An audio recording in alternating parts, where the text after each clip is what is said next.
Bonjour, je vous partage une superbe de belle réflexion. C'est pour toi, cette réflexion. Comme on dit, si le chapeau te fait, mets-le.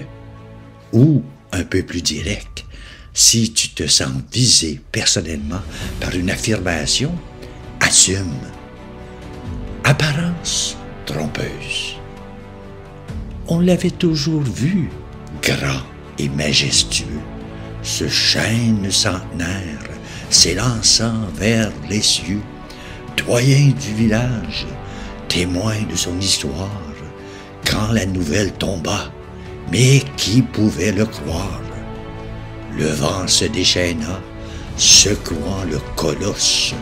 Celui-ci résista pour contrer le féroce, mais dut capituler.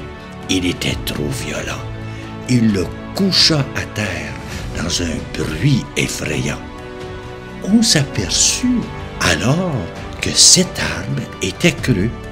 Personne ne s'en doutait qu'il était dangereux. Il paraissait solide au regard extérieur. Qui pouvait connaître son état intérieur?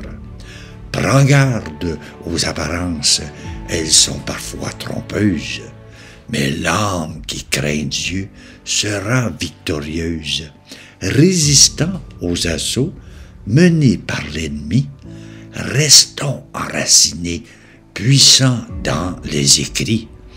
Soyons vrais et sincères, le Seigneur nous connaît.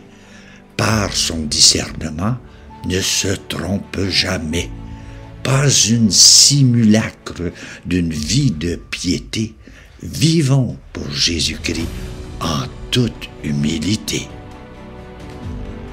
Après les vents violents, certains arbres ne peuvent résister, car déjà fragilisés par le temps ou l'âge, mais d'autres se dressaient fiers et solides. Pourtant, il nous arrive de trouver au sol ces grands et beaux arbres terrassés par la force du vent. Jésus-Christ dénonçait l'hypocrisie de certains religieux qui soignaient l'apparence, mais la réalité était tout autre.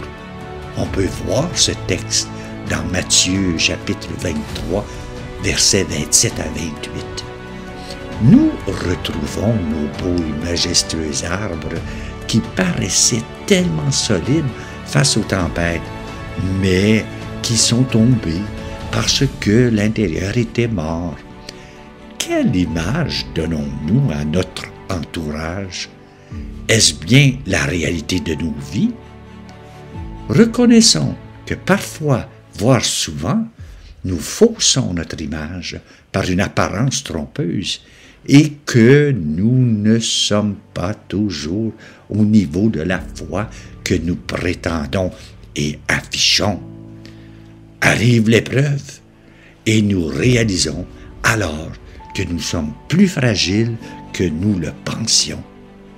Paul dit dans la lettre aux Romains que l'amour soit sans hypocrisie. Soyons vrais dans notre témoignage de vie.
you.